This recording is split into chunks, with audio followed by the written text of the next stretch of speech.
The 2026 Toyota RAV4 and Mazda CX-5 are rolling in fresh, both bringing their A-game to the compact SUV fight.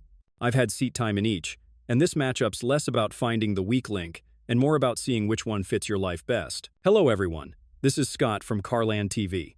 It's time to hop in the front seat because today, we're taking both of these 2026 heavy hitters on the kind of miles that tell you if they're just shiny in the showroom or built to make every drive worth it. Before I start, I would really appreciate it if you would push those buttons below. The subscribe button, the notification bell, all of them.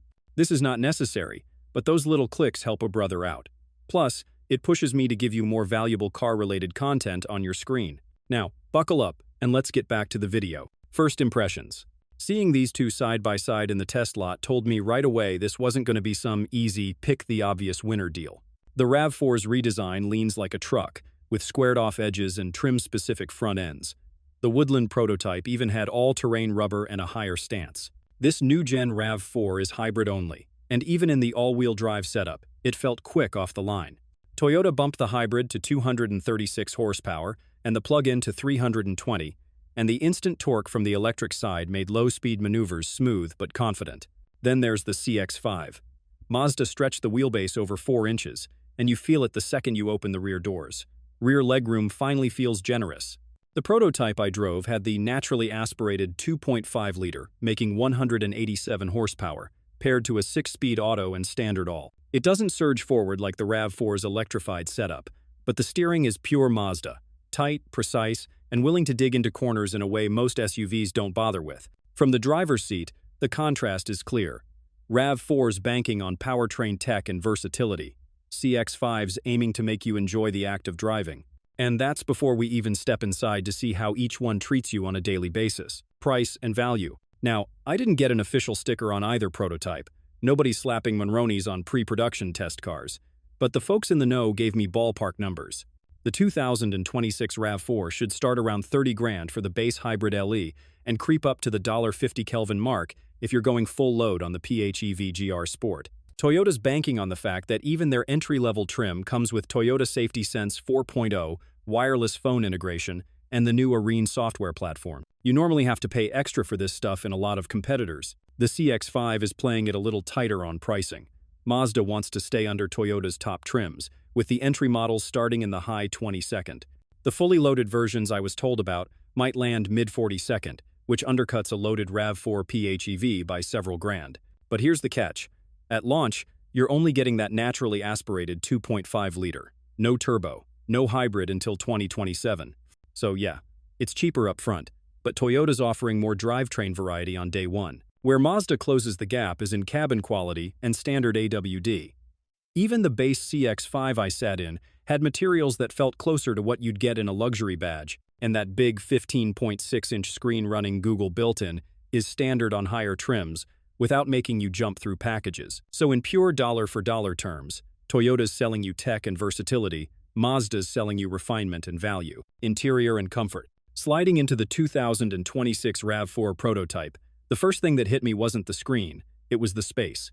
Toyota didn't mess with the overall dimensions, but they cleaned up the layout so it feels roomier. The dash is more squared off, almost truck-like, with physical knobs right where you want them. On the limited trim I was in, that 12.9-inch center screen paired with a 12.3-inch gauge cluster looked sharp and snappy, and the split-screen layout means you're not digging through menus just to change the fan speed. Seats? Supportive, with a good mix of firmness for long trips and just enough cushioning so you don't feel beat up after a day behind the wheel. Now, the CX-5's interior is where Mazda's taking a swing at the luxury crowd. That longer wheelbase they gave the 2026? You can feel it the second you climb into the back. Legit stretch-out space for grown adults, something the old CX-5 just didn't have.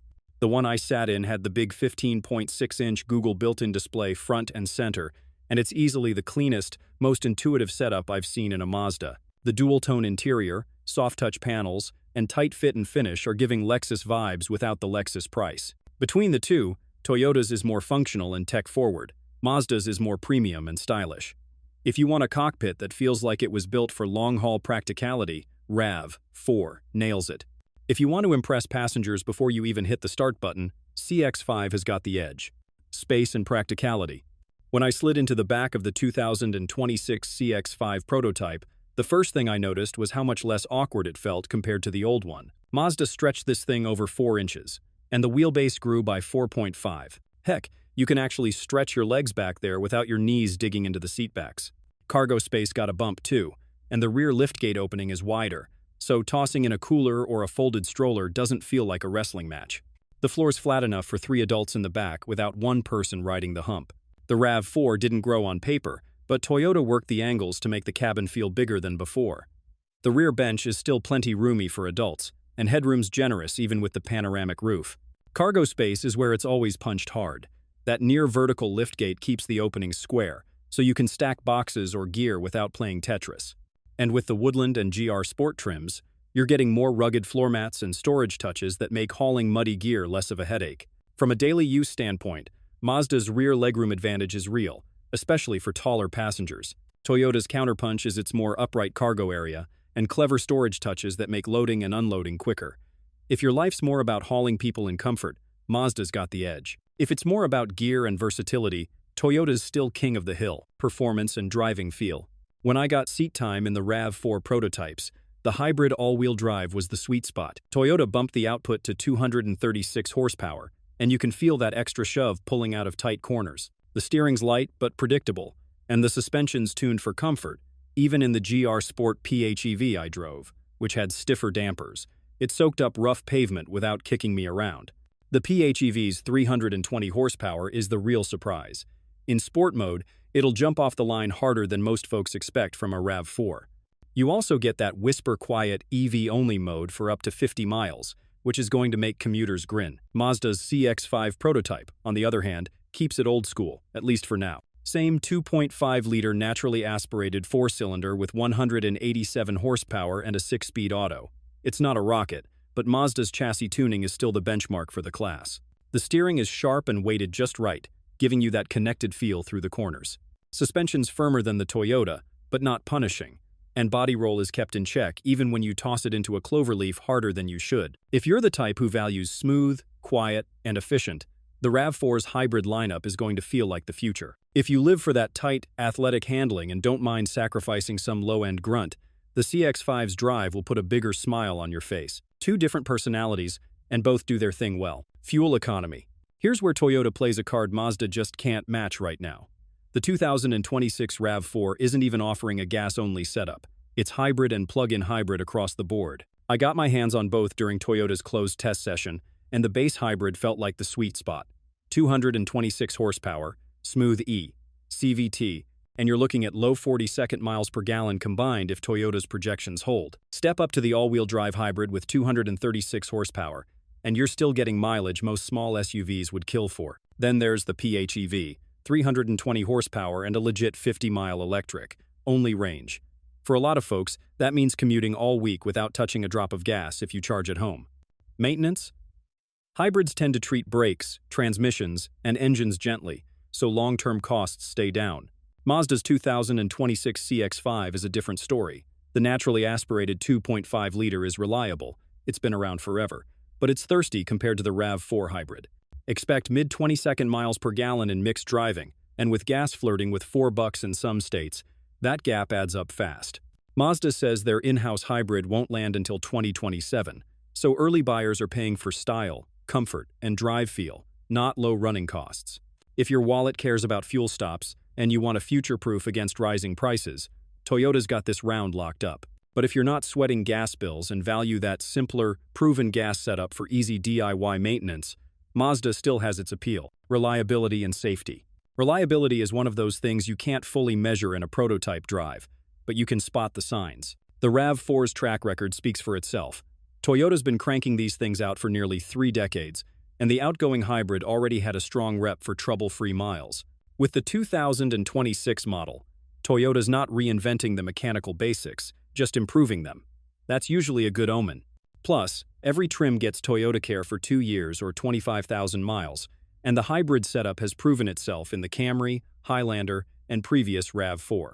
I'd be shocked if this new one didn't land near the top for long-term dependability. Mazda's no slouch here either. That 2.5-liter gas engine is ancient in the best way. It's been run hard for over a decade, and owners swear by its durability. Fewer hybrid components also means fewer things to break in the short term. But I've seen older CX-5 second with worn transmissions and electrical quirks pop up earlier than comparable Toyotas, so it's not bulletproof. Safety-wise, Toyota's taking the first swing. The 2026 RAV4 is debuting Toyota Safety Sense 4.0, built on their new Arene software.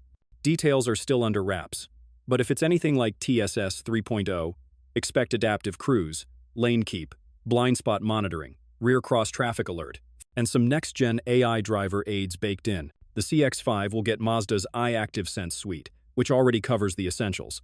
But I'll say it, Toyota's ahead in active safety tech this round, especially if they've truly leveled up with TSS 4.0. Who won? After putting seat time in both prototypes, I'll tell you straight, this was tight. The CX-5's new size, classy cabin, and Mazda's signature steering feel make it the most refined and driver-focused version they've ever built. If you care about interior style and that car-like connection to the road, the CX-5 nails it. But the RAV4 edges it out because it's simply more future-proof. Hybrid and plug-in hybrid from day one. More power across the board. Longer electric-only range than most PHEVs in its class. And safety tech that's already a step ahead with Toyota Safety Sense 4.0. It's built for where the market and gas prices are headed, not where we've been. Plus, Toyota's reliability, history, and massive parts network mean you'll have less downtime and more resale value down the road. So yeah, the CX-5 is the better pick for folks who want something that feels special to drive today. But if I had to put my own money on one for the next decade, the 2026 Toyota RAV4 takes the win. It's the safer bet without being boring, and that's a rare trick in the SUV game.